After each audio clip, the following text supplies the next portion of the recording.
It's time for the Take a Seat podcast. I'm your host, Kevin Howell. Please take a seat.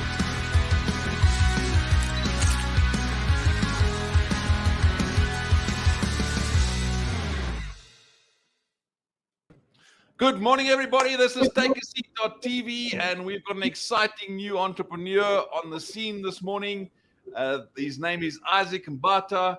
This is the show where you learn from other entrepreneurs. So welcome, everybody. I hope you're going to have so much or take so much from this conversation this morning. There's going to be some golden nuggets, a young guy who's taken the tent-making world by storm. So let's get in there immediately, and we allow Isaac Mbatha in here. How are you, Isaac? Good to see you this morning. Good morning, Kevin. How are you doing? I'm good, thank you. Good to have you on the show. Thank you for having me, man. All right, so Isaac, I've been reading up about you, and obviously we made contact with you about a week ago or so, and I'm just amazed that your journey up to now. So we want to just, for the people that don't know you, just tell us quickly in 3 words, who is Isaac Mbatha? Hey, 3 words. Or one. A hustler. I like that. I can see that from your videos and some of the media that you've put out there. So tell me about your journey, Isaac. I see you started at school already. There was entrepreneurial spirit at school already. So just take us in 5 minutes. Take us from where it all started, the entrepreneurial journey, up to where you are now. Just the highlights of how you got to every phase of your life. Okay. Obviously, when we were in school, I was always curious. We never come from a very privileged background, and the how to and the have to started off where we could walk into school and find people selling sweets and chips and everything outside, and then I said, man, why don't I buy this here outside and take it into school and also sell it, put a small markup if I'm making 20 cents or 50 cents, And I think it just started there. And at first, it wasn't so much about the money, it was just about the thrill that you actually can do it and get it done. Right. And I think when you start entrepreneur from a young age, it ends up it's like a root that starts growing in you. So the more older you get, you just start wanting more. Your appetite starts getting bigger. I mean, you go from 50 cents to 100 rand to 1,000 rand, and your appetite just keeps on growing also. Got it. So Isaac, so obviously your latest venture and probably the highlight so far in your entrepreneurial career is the Skytents SA. And let me just put that on the screen. We quickly see that quickly so people can see what it's about. So just quickly as a brief introduction, we're going to get back to the website again. Just tell us quickly, what is Skytents SA about? Skytents is a tent manufacturing company. Founded a company in 2015. Myself, I started it. Skytents manufactures. We started manufacturing your normal pig and pole tents, as you can see on the screen. We started venturing off to your frame tents. We started venturing off to your VIP toilets, your jumping castles. Over the years, our catalogs just continued growing and growing because being an entrepreneur, you can't just be focused on one item. So, that's Skytents for you. And I see here at the bottom, I was surprised when I saw that, mobile chillers and freezers. Tell us about that. Okay, our mobile chillers started. Can you see what's happening around the entertainment industry and a lot of functions is that from when you have your tents outside, a lot of people now that they don't want to be, they want everything to be an outdoor event. So we obviously came up with the concept, say, okay, let's put your mobile toilets and your mobile fridges also. So your cool drinks, your takeaway, whatever you want, your whole event should be around you outside as well. Got it. Isaac, now tell me, you spoke about early on, you started at a very early age. Do you think being an entrepreneur is something you can learn, or is it something you were born with?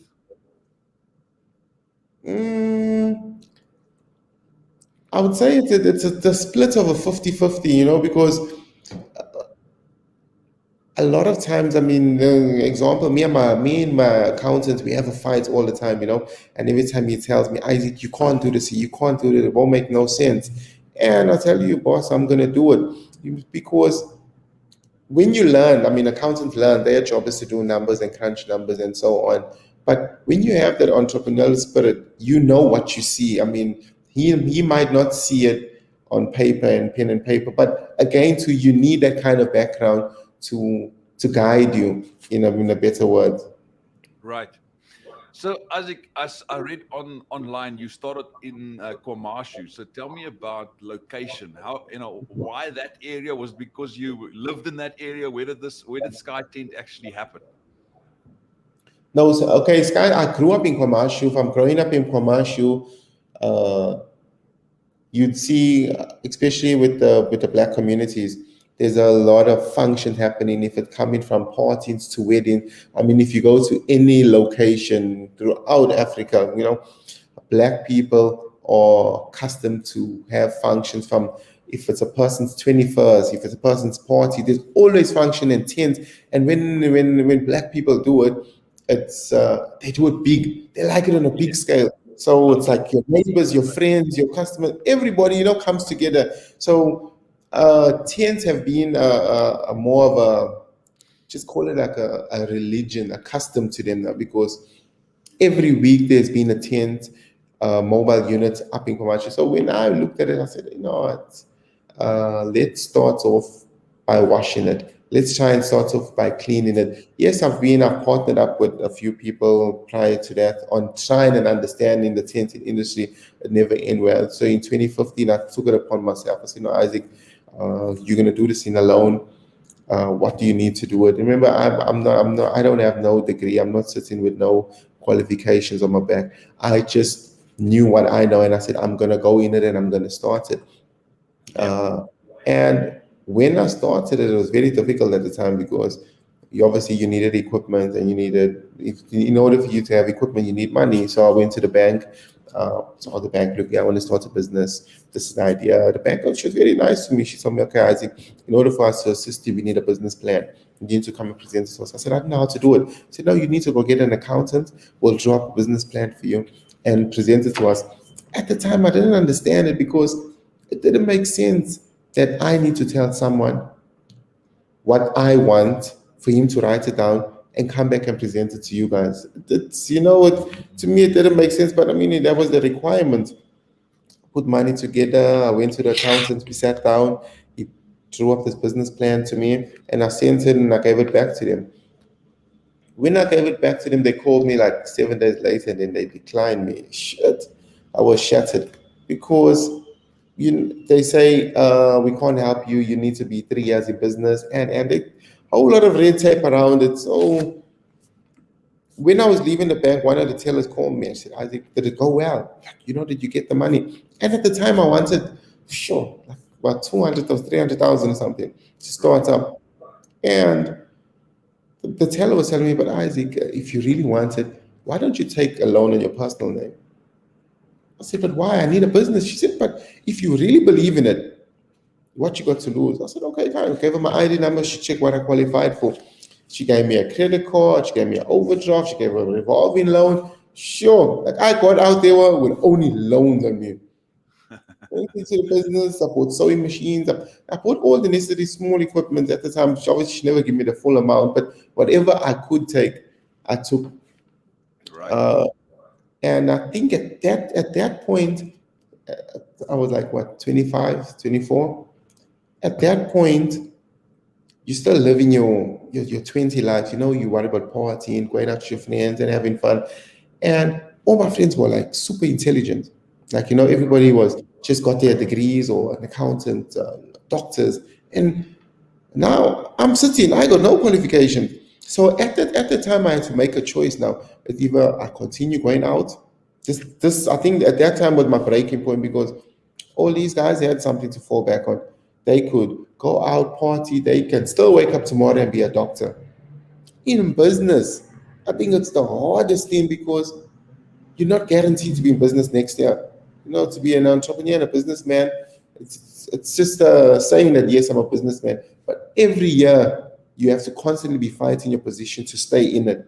Absolutely. Absolutely. And at the time, then I made a choice. I stopped going out. I remember I didn't have no plan B, so what I was doing had to work. From washing tins to repairing them to going out, standing at robots, rainy days. Come to think about it, I'm just thinking about it now. It's shit. I paid a lot of school fees in order to get me to where I am today. Got it. So yeah. So over the years, when we did start up, I think those were my most difficult times trying to trying to prove, because even when I came into the market, a lot of people told me, Isaac, you're not going to make it. Isaac, there's already giants in the market. Isaac, what are you trying? And bear in mind that even though the giants of the market, I still looked up to them, because regardless of competition, they're still the best in the game. So who do Yeah. you compare yourself to? You got to start leading, saying, "Not one day I want to be just as big." Got it. And over the years, we've been going, and I've been experienced a whole lot, especially in the business world, in the real business world. A lot of people never take me seriously. I mean, I had to work extra hard for people to try and accept me in the market, trust my quality, trust my brand. Oh, Skytents, we don't trust you, Skytents. And one thing led to another. I mean, it wasn't easy. I think in 2016, a year from then, it was like the hardest time, where Skytents was like on its back, where I called it at the time, I called it a white people sickness, because Right. where I'm from, the word anxiety, we didn't know what it was. You know, where you hear people with, that's What where is we from. what is stress? I have no idea what stress is. Yeah, what's that? I went to my father. What's stress? He said, "Yeah, yeah, yeah. We don't know. You can't go to the pharmacy and say they'll give you tablets. Don't, you mad, you." So it was where you can't sleep, you can't eat. I started stuttering problem, and the person said, "Well, you stress, you have anxiety." I said, "Yeah, because I put everything, my all into this, and it's not working out for me." And obviously, I went back. I sat down. I said, "Isaac, you rock bottom here. There's no way from here. You can't get worse than this." I mean, you had suppliers, everybody coming to me, "Isaac, what's happening? What's happening?" At the time, there was still about three employees I had. And I'm sitting on a verge, I'm thinking, what did I get myself into? Right. Um, in the end, I think I really can't remember, but when I sat down and I just thought, and I said, "No, if this is ground, there's only one way for me, and I start the business again, all over again, and learn from your mistakes." Sometimes you just need to take some time and realize where you went wrong. Yes. And there's nothing wrong with failing. Right. A lot of time, I think, especially now in this generation, everybody feels and thinks, "I wonder what Kevin is going to say if I fail. I wonder what my neighbors are going to look at me, if I'm going to be a loser, if I'm going to be a waste." All that there runs through your mind. And what happens? You start getting more and more anxiety, thinking that you start worrying more about what other people think than you should be worried about your actual self. Got it. Uh, Isaac, tell and me, you early on you spoke about. I just want to go back to that. It's very important. You spoke about understanding the market, and you were in the black community, obviously, and you yeah, saw the need for tents. correct. That's so significant to me because I think one of the things that we're going to have to focus on in South Africa, Yeah. especially bridging the gaps between the privileged and the unprivileged, is for Mm, us to all come together and understand each other's markets. And I mean, if that was so significant when you said that mhm, it's a market that you guys knew. You've been around it for many years. It's a cultural thing that you guys attach a lot of value to, and that's what you saw. So going forward and looking at your business now, how valuable is your connection to your community to understand what they want? mm. Boss, to understand what the community wants, I really think you got to be in it. you got to understand the people too. It's one thing sitting in your IT. I mean, currently up till this day, I still go up, I still go to communities, I still drive around weekends because that's my market. I'm not saying that a place like Santon or Ntlanga won't buy my products, but those people are not really my target market. It's my target market are the people in the Soweto, in Kwamashu, in the Yeah. Inandas, because those are the people that go out with function. Those are the people that have these massive events using our type of products. Right. Mm. Isaac, tell me in terms of location, I'm looking at the website now. Maybe I can bring it up again. How many Mhm. branches have you got now? I see a couple listed here. Just tell us which are the main branches. Mm. Are those all the Okay, branches there? correct. Yeah, actually, you 2, 4, 6, 8. Yeah. That's a Yeah. There's 8 that's a branches. that's a big business. So Isaac, Ah, tell me in terms of your daily schedule, what does a day look like in Isaac's life? What time do you start in the morning? What time do you end mm, in at night? What does it look like on a daily basis running this company? mm. You know, I just had a baby now, so my wife, I'm married also. My So wife's it's, been so telling it's me, early mornings, late nights. yeah, she's been crying for me that to spend some time more with the family, but because I'm always at work, I mean, I'm normally up at 4:30. Normally the first person here every day in my business. I'm here normally between 6 and 6:30 in the morning. Uh, a day for me at Skytents is just to make sure. I mean, I've quite employed quite a handful. Even during COVID time, we employed more people. I'm more trying to take a step back. And prior to this year, I was very hands on. I mean, everything went past me. But I've been obviously getting advice, and to be an entrepreneur, Isaac, you need to start letting go of certain things, and that's the most difficult part because in your head you think nobody can do it like you. Nobody will close a sale, nobody will do accounts, nobody will reconciliate, nobody will count stock like you. And I was a part of everything in the business. Right. And from 4 people up to 59 employees, it starts getting overwhelmed to say, well, okay, Isaac, I mean, you're not a computer now. You need to start putting people and systems in place to even understand. I'm talking about 2017. At the time, we only had 2 branches, and I Yeah. could tell you by the hands of it. I'll tell you exactly what's in our branches, what we sold, what needs to go there. But because at the time I couldn't manage. But now with the business is growing, obviously, 8 is just a stepping stone for us now. Our goal obviously is to have 50 branches throughout South Africa. But also, it's my day is sure. I think it differs now. For 2021, I really started trying to focus and trying to scope and look at it from an aerial point of view. Sky Tents now. Got it. Isaac, and you started. You said I think you started with 3 employees, and the last number I saw is on 59. Is that right? More where you now about around employees? 59 employees. Amazing, absolutely amazing.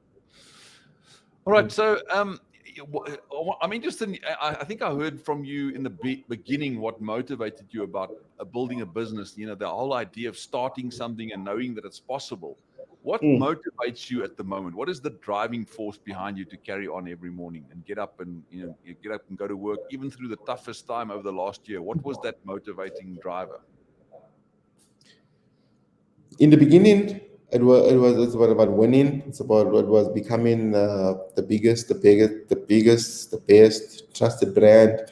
And then over the years, especially last year, it's more for the people.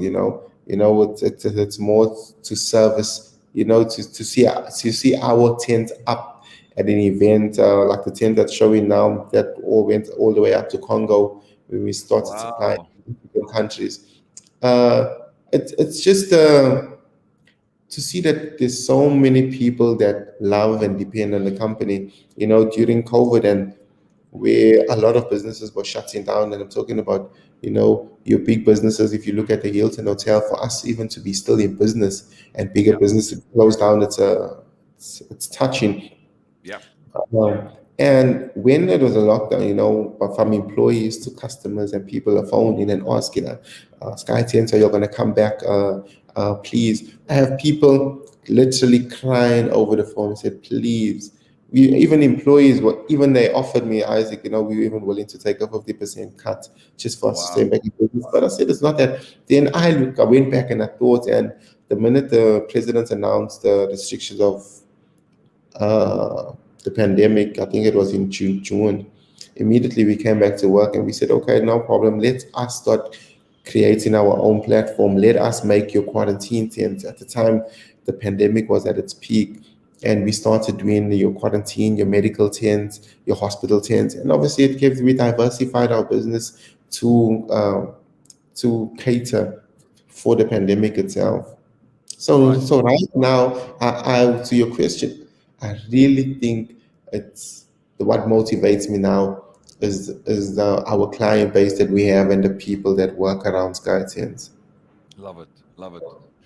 It's always such a testimony when someone says something like that. When your employees come to you and say, I'm prepared to take a 50% cut. It shows so much about the culture of the company. So really well Yeah, done with because it's not even about the money. It's just about the vibe. Because if one day in this business here, you go on the floor, like everybody, is coming to work. Everybody's passionate. Everybody's, nobody wants to see a single item or a single thread wrong on the tin because we take pride in what we do. So again, where the goal was to be the biggest, it's no more now. We want to be the best. Big difference.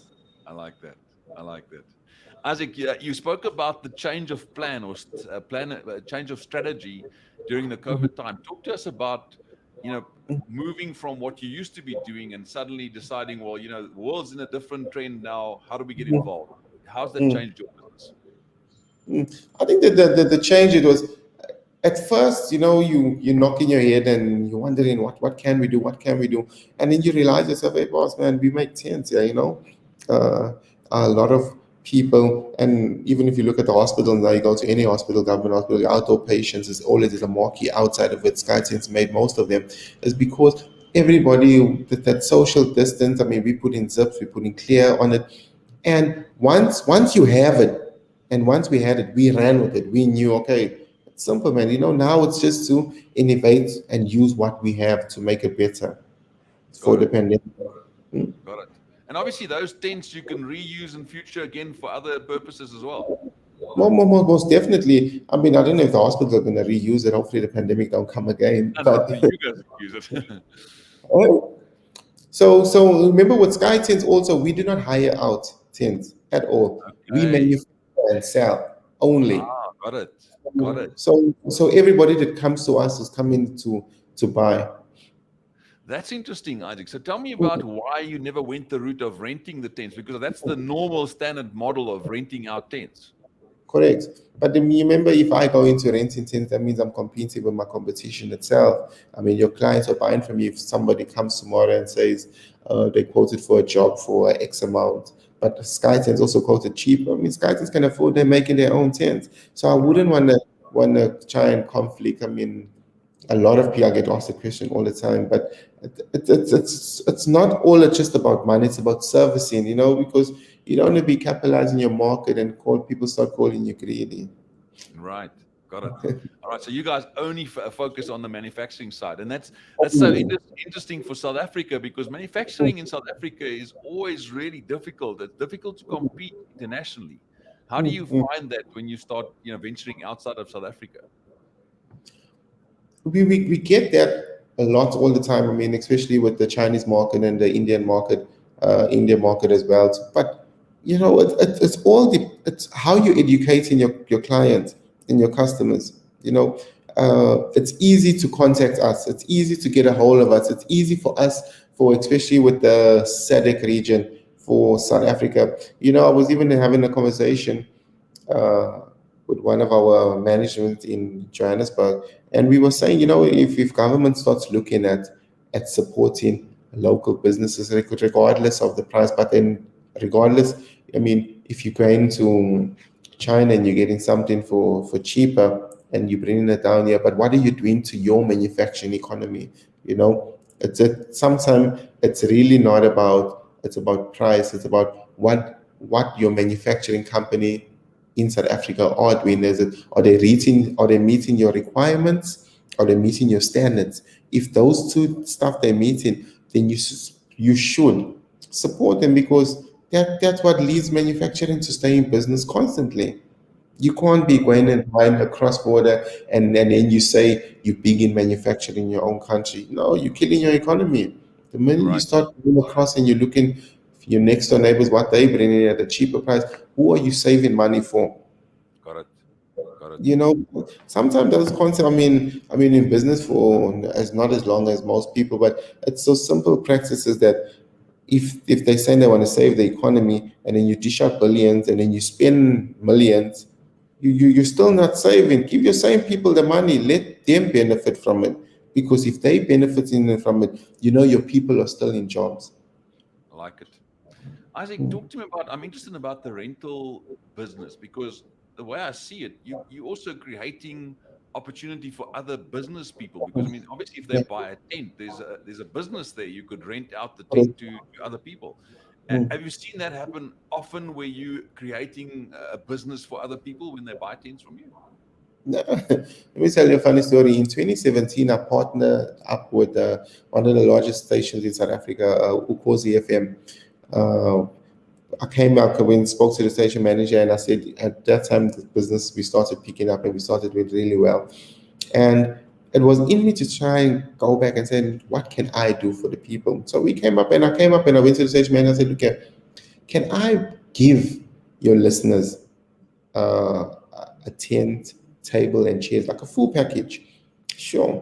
I mean, the whole station went mad. They said, Isaac, nobody has ever made people win a business. I mean, no matter how small or how big is it, but you giving people that are going to be able to feed themselves constantly. And the initial agreement was to give out, I think it was like 40 tents. We end up giving out over 100 tents because the campaign was so well. And you got people phoning in and people crying and people saying thank you. I'm talking about we gave children from 16 years old right up to old ladies that are about, like, the oldest lady was like 57, and she said she's going to start in a rural area. And when people want tents, they're going to come hire by her in the weekend. And it brought some kind of joy to say, hey guys, we now this is what we in business for, you Yes. know. Yes. And then it was an Makes amazing. a lot of sense. Tell me, Hmm. Isaac, a basic package like that. If I want to start a rental a tent rental company, what would a basic package like that cost? How do I start? Your basic package, it all depends. I mean, at different sectors. I mean, a lot of with South Africa, we've picked up that people in Johannesburg will prefer your stretch tents and your pig and pole, where people in Durban will prefer your frame tents. So it all depends, obviously, where you are and what kind of niche market you're trying to go into. Because Right. there's a company that will buy from us that will only supply people in Mhlanga, and in Mhlanga everybody wants to stretch and fancy marquees. Mm. Got it. Makes sense. And is it something that you can start with a low amount of capital, or would you need a Most lot definitely, no, most definitely. I mean, I think your pig and pole with 50 chairs and a tent, your pig and pole tent, something like that will cost you about 16,500. And then you in business, you become an entrepreneur. did you say sorry, you broke up. Did you say 16,000 rand? 16,500, correct. Wow. Yeah, that's a nice little business. I like It's, that. I mean, I mean, yes, there's some businesses that started with us in 2015, and today they're still around. They've bought numerous of tents with us, and they're doing pretty well for themselves, and that brings us some kind of joy also. Right. Love it. Hmm. Isaac, tell me, in terms of influences, and I'm not sure if you're a reader, but if you have to mention a book that has influenced your life, what would that be? Hmm. One book that's changed your I'd be lying to you. I get asked all the time, Isaac, you need to start reading books. I say I can't. The minute I open a book, I start yawning. I said, life. no, man, Not your don't thing. listen. Not your thing. No, All right. not my thing at all. In terms of people that have influenced you, Mm, people that have, I mean, I listen a lot to like these podcasts or these motivational videos. People like Steve Harvey, people like Kevin Hart, uh, people like that guy that invented the iPhone. See that? Steve Steve Jobs, Jobs. Well, right? yeah, yeah, yeah. Those are like really powerful people, you know. And when you listen to them, you're like, wow, you know. And a lot of entrepreneurs, if you're an entrepreneur, you pick up and you listen to those people, they more or less all have the similarity stories, you know, on how you went and you failed and you made it and people told you and you know. So you start understanding to say, you know, I'm not alone. And this is Yeah, this is this is part of the journey. right. So no matter how many times I fall or I get criticized or I do bad, you know, the best thing to Yes, do is just get up and try again. got it. Mm, Isaac, tell me, I'm gonna be a bit controversial. Tell me mm, your view on this.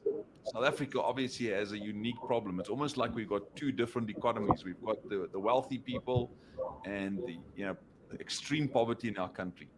And I want to know mhm. from you, in terms of the divide between black entrepreneurship and white entrepreneurship, how do you think we could help this country by somehow bridging that gap, coming together as entrepreneurs to fix our country? What would you say would be, a main thing to a main goal to try and achieve? Simple, Right, educating us, right. educating us, because you know that's I think that's the most crucial. Because remember, we're not born into wealth. You know, we never sit around with dinner tables and spoke about business and spoke about entrepreneurship and spoke about the challenges in the offices. Everybody, I mean, shit, you know, like a month ago, I went for a supper and we are talking, and then the guy also brought it up, and he even said to Isaac, you know, that Isaac, we are more fortunate because we get role models from a young age, and we be able to sit and ask Dad, what do you think about the stock market or just exchange? And obviously, us, we weren't accustomed to that.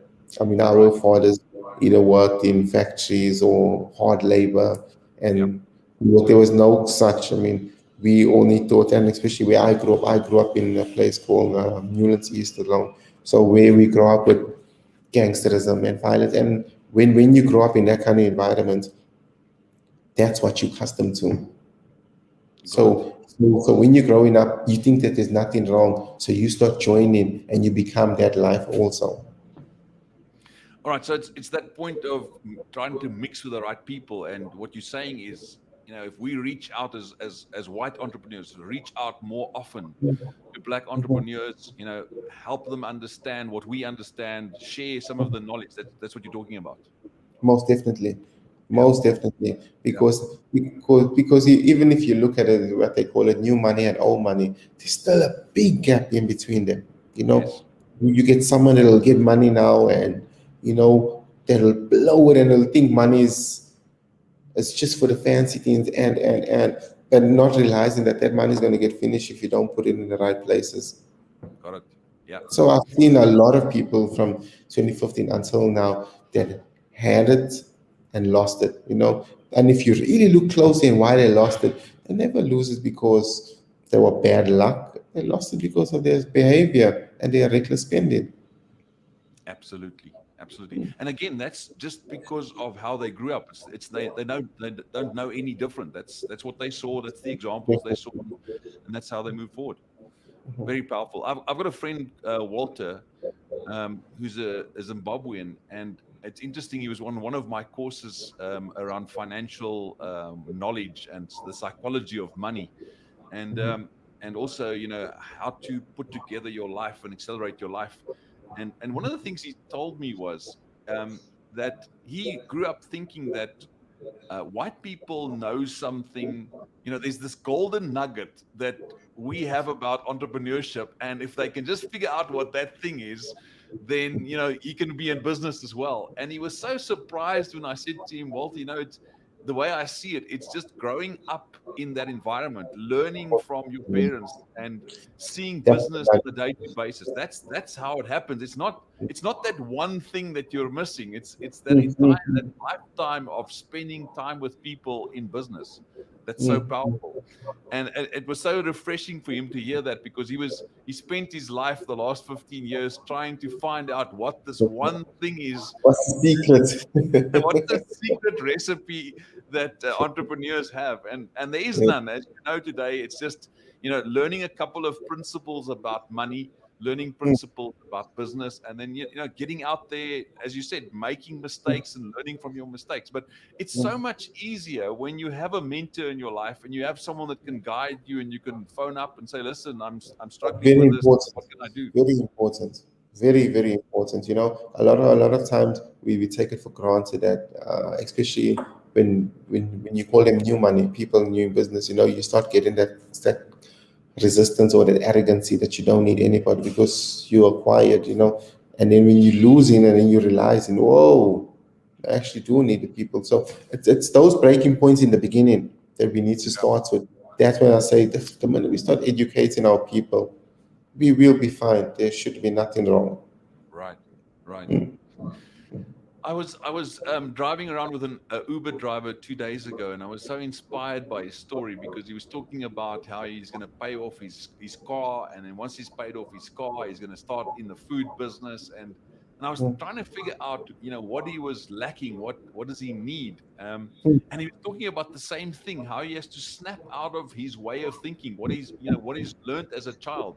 One of the Mhm, things he discussed was how he wants to teach his kids that they don't have to look after him. He'll look mhm, after himself. And that mhm, he wants to generate wealth that he can leave a legacy to his kids one day. So mhm, it's all those principles that seem to be lacking in South Africa, and that we need to instill in people's lives. It's small little things that people need to learn. mhm. No, no, no, definitely. That's why I'm saying, I mean, it all starts with education. Everybody that's on their journey obviously wants to leave. If our fathers or didn't do it, we shouldn't be selfish and say, yeah, my child should work for themselves. It's always, I mean, it's always nice when you save money, but imagine if someone's saving it for you. Whoa, you're already like ahead in life, and teaching you what to do and what not to do. Yeah. And I think and that's also another point. I think a lot of people are being taught to save money. That's one thing.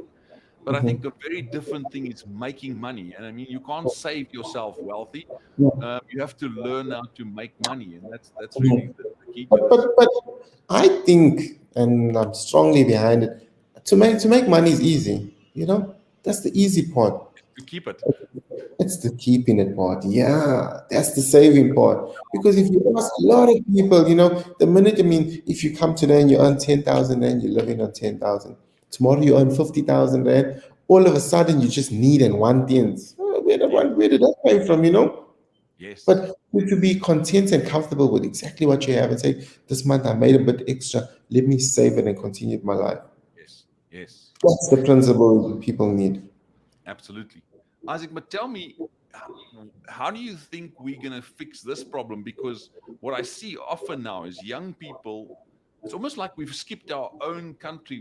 We're looking at the Americas, the USA. We're looking at icons in America. We're looking at Mhm, the consumerism, materialism. We're looking at mhm, people on TV flaunting their wealth, buying new cars and houses. It's almost what we're teaching our youngsters now. What do you think mhm. is the answer to that? How do we counter that in our country?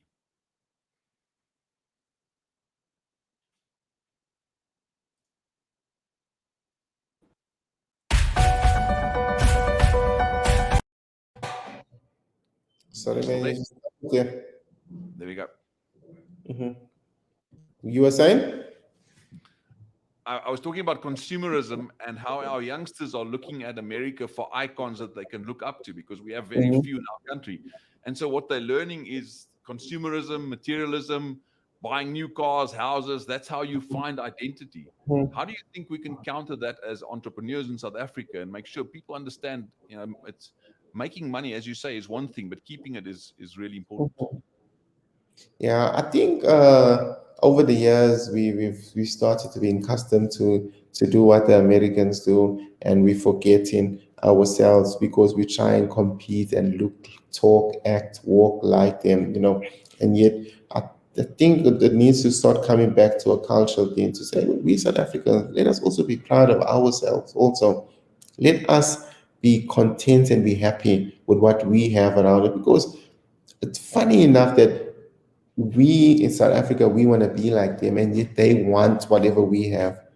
It's because I think they're realizing that when you're on that level, that's really not the life or the help and the wealth that they want to leave for their children. What we have here is what people are actually looking for.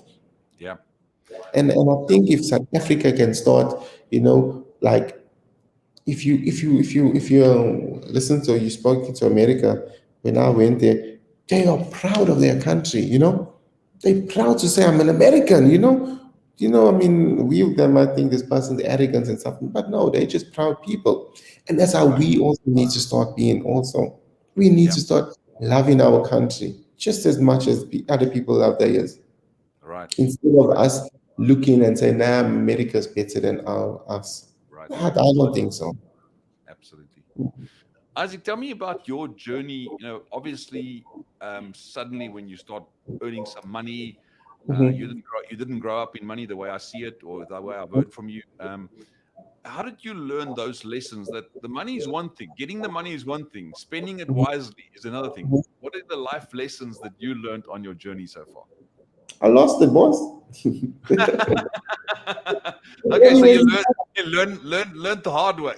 no, that's the only way you learn. I might be coming up here and talking here, but I've been down the road. I started realizing that in life, you start taking advice from the people that walked or went down the path.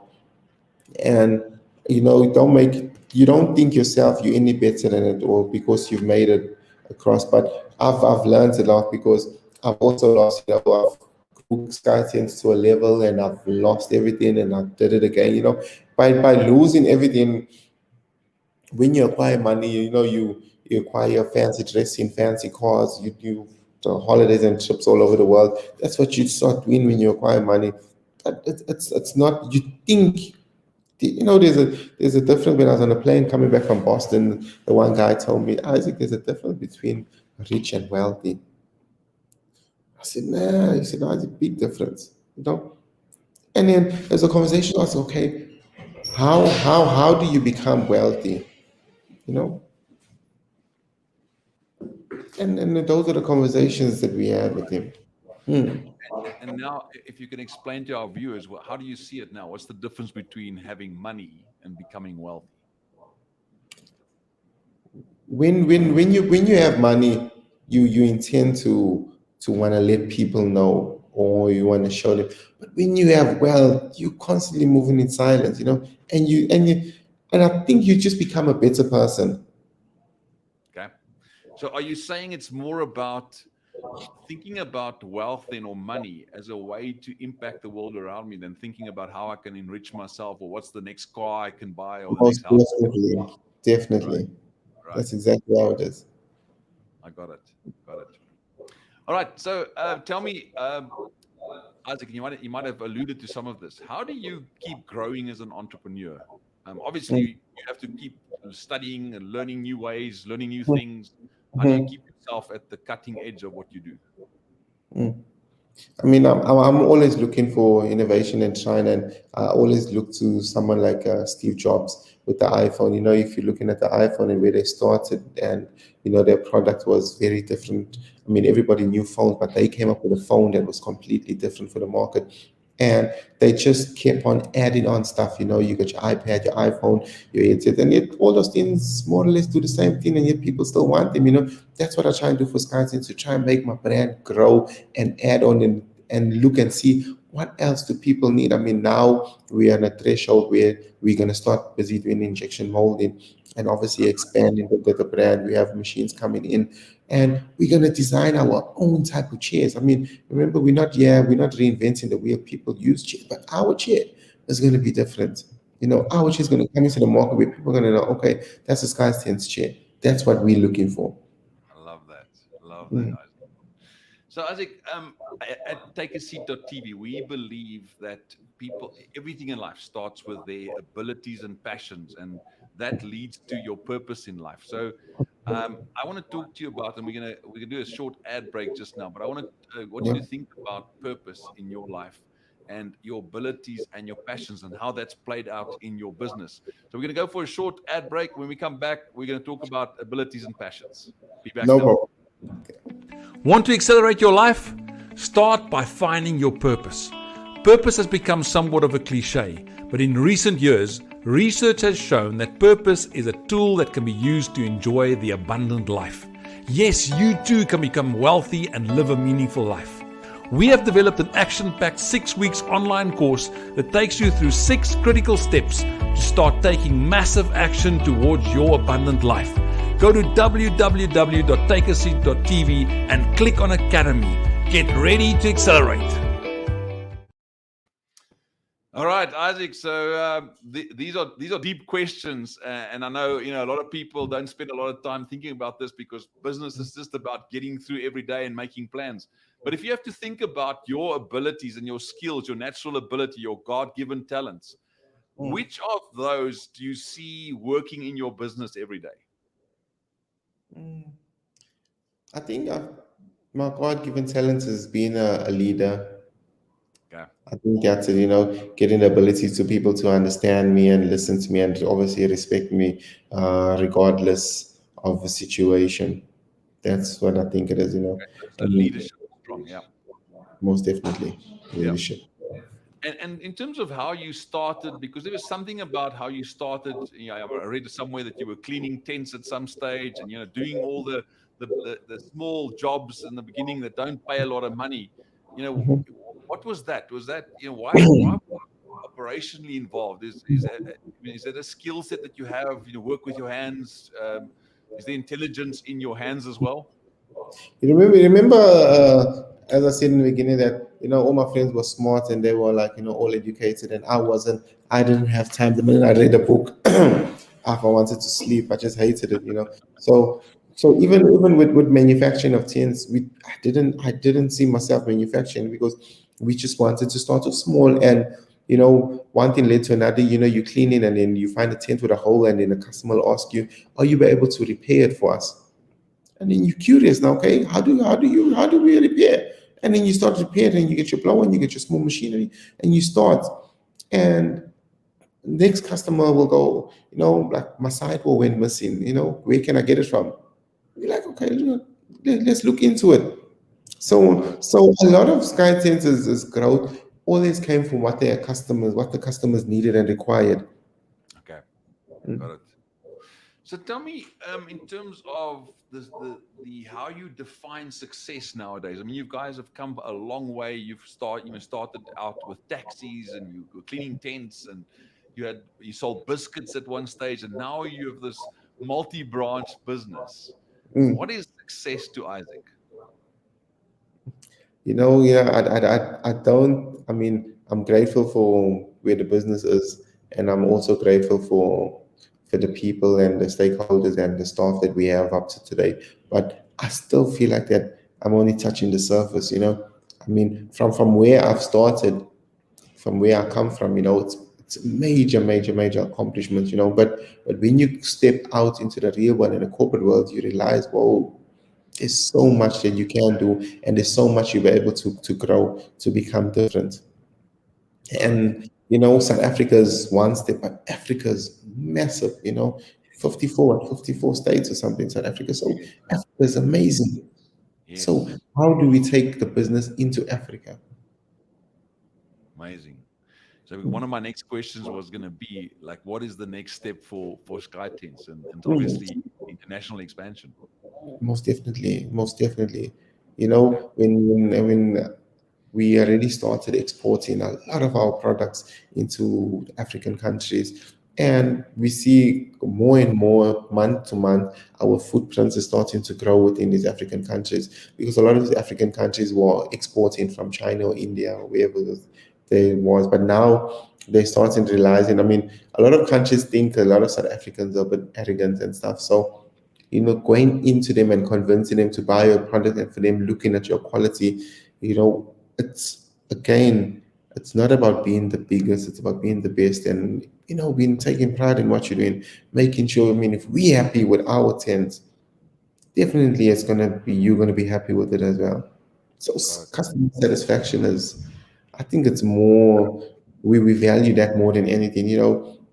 The minute we have a customer that's sending a review to one of our sales or manufacturing guys, everybody comes together. We all clap hands and we're all happy because we all feel like that. It doesn't mean that Kevin did it only, so that's his. No, we one umbrella. So the minute one success, it's Skytents success. We all get happy for it. Got it. Got it. Mm, mm. So tell me about your people. You were just talking about your team members and how they feel about it. How important is your team around you, Isaac? How important? Is your team around you? Whoa. I mean, that's it's. I wouldn't be where I'm sitting here today if it wasn't for my team. I'm very thankful for them, and we constantly thank them every day. Right. It's the bond that we grow. I think over the years it became more than just uh, work colleagues. We're more like family, and we get into each other's personal lives, and we try and assist each other and advise each other on growth and how to become better people. Right. Isaac, and when you employ people and you do those first interviews, what are you looking for in a person? Mm. The funny thing when okay, now I know because we have an HR team that Wow. does it. Yeah, but prior to that, I didn't ever look at people's CVs. You know, I always wanted to meet them and talk to them, have a conversation, because at that time, 5 or 10 minutes will tell you who a person really is. I Right. mean, anybody can write or everything, but I I look for outspokenness. A lot of time when people come for interviews and they're nervous, and they're sitting. So we'll always have chips and sweets, and like, hey, let's talk. Try and get them more comfortable, and then you see the real person. Like, okay, that person's for your company, or that person's not. I always tell people, especially when they're coming on, with a business, you always have to look at a business and say, don't just go to a business and work or make it a job. You need to ask yourself, is that the business I'm going to be working in for the next 3 years, for the next 5 years? Is that business a growing business? Will that business be in business for the next 10 years? You look at all that and then you put yourself there and say, okay, now I want to grow with the business. Okay. So it's understanding whether you can add value in that business, and also whether that business can take me to the next level. That's what you're talking about. Most definitely. Yeah. Yeah. All right, so let's change gears a bit. We're reaching the end of the interview, Isaac, and it's been wonderful. I'd like to chat to you in the future again, so we must keep contact. But I want to just hear on a personal note, what are the 3 places on Earth, on the globe, that you still want to visit? If you ask the old Isaac would have mentioned Miami, uh, like all these fancy places. But right now, I just want to conquer Africa. You know, Okay, okay, it's all about Africa. it's all about Africa, boss. If you look at it, I mean, I've been to the States quite a few times, and all that they speak about is Africa. So that means there's something that they know that we ourselves don't know, Right. or there's We something want to that they we want to know. go there, and they want to come here. Yeah, remember they got it all already. But what's Right. the urge of coming here? So we might as well find Figure out it out. before they come here. Yeah, before they come here, we must figure it out. Love that. Love that. Isaac, tell me, on your mobile phone, what are your top 3 apps that you use every day of your life?